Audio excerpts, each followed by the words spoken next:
Well, first up, let's go straight across to Sonia now to decode the Maruti numbers for us. Maruti Suzuki has reported a mixed set of first quarter earnings. Profits and revenue growth on target, but margins are below estimates. Sonia is standing by to run us through the numbers. Sonia. Well, thanks a lot for that, Shireen. As you rightly pointed out, it's a very strong performance that you've seen on the top line. So it's a 22% growth that you've seen on the revenue front, largely in line with estimates at 32,320 crores. The EBITDA has gone up 56% this time, but it is lower than what the street was estimating. The EBITDA margins at 9.2% are less than the 10.3% poll. And, if you look at it, it's even less than what the company did last quarter. So in that context, the operational performance of the company has been subpar. Now, this comes as a surprise largely because this time around the operational performance was set to improve, considering that you have a higher number of SUVs that have been sold. There were price hikes to the tune of 12% that were taken on an average. The average selling price went up by 12% year on year.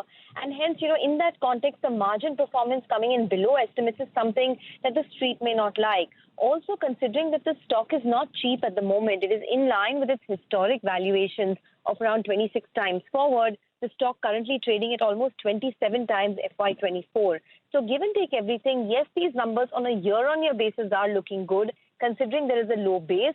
But compared to the poll, the operational performance is a slight miss. There was an expectation that there would be a 10% plus number. So in that context, I expect the stock to open in the red tomorrow. Let's cut across, in fact, to R.C. Bhargav speaking at the Maruti press conference right now. That the contract manufacturing agreement will be terminated by mutual consent of both the parties. And as a consequence of that, there's a provision in the CMA by which we have the option to buy 100% of the equity of SMC in the Gujarat company. And the board has decided both to terminate the CMA and to acquire this equity from Suzuki. How this equity will be acquired, in what form, is yet to be decided, and for that we'll have a subsequent board meeting in the next several days.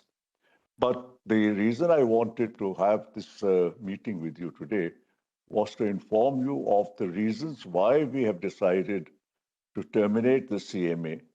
The result of this will not in any way affect, as far as I can see, either the production or the profits, or in any case, the results as far as the customer and the shareholders are concerned.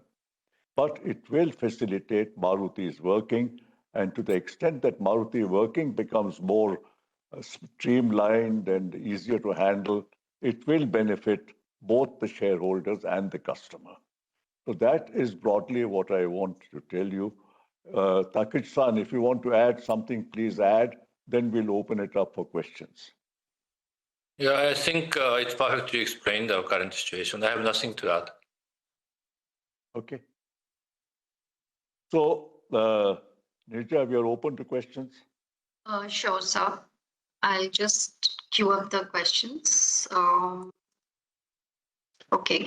So the first question is from Jagannathan San. So would you like to ask your question, or may I read out your question? His question is, the rationale for acquisition was there when the plant was set up 3 years ago. So what has changed now? No, I'm sorry. Which plant was set up 3 years ago? It's referring to SMG, sir. SMG was, this agreement was signed in 2015, 9 years ago.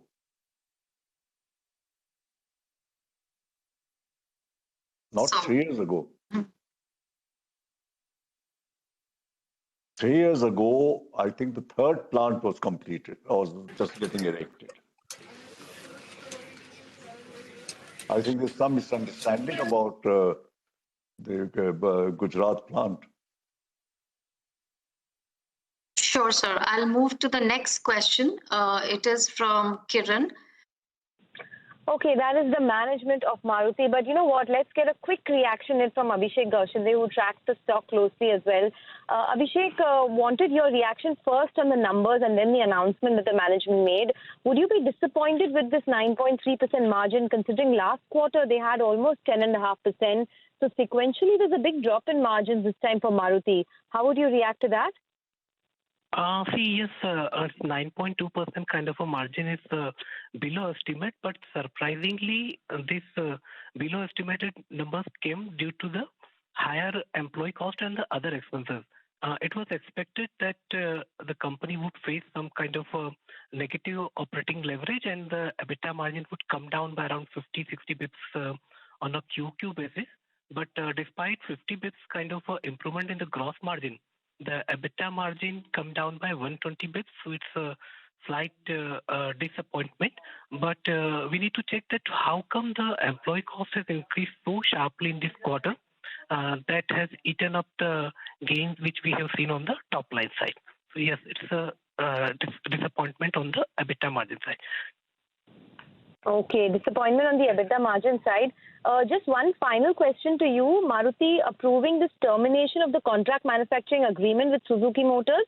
How would you feel into that announcement?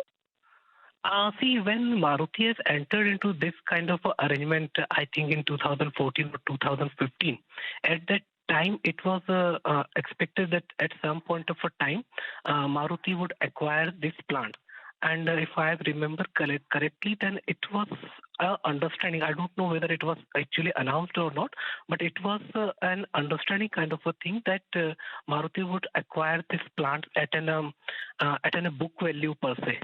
So on impact-wise side, that as both the companies are doing work simultaneously, so I don't think there would be an operational change. But because of this, it may happen that the EBITDA on a statistical or a reporting per se, the EBITDA margin would improve because currently the depreciation from this SMG plant is taking into account above EBITDA. But I don't think there would be a significant change on the bottom line per se. Okay, so no significant change because of this on the bottom line of the company, but the EBITDA margin might see an improvement. Got that. Thanks a lot, Abhishek, for joining us. So just to summarize the numbers, I think tomorrow the stock could be in the red, Shireen, purely because the margins are below what the street was estimating, and that's because of a higher employee expense, which of course the company would have to explain. But other than that, the top line number in line with estimates, so largely a mixed set of numbers coming in from Maruti. Back to you. All right, Sonia, appreciate you joining us. That's the first cut as far as Maruti is concerned. Sonia taking us through the numbers. We will, of course, take a break, but there's a lot more coming up. Don't go anywhere. When we return,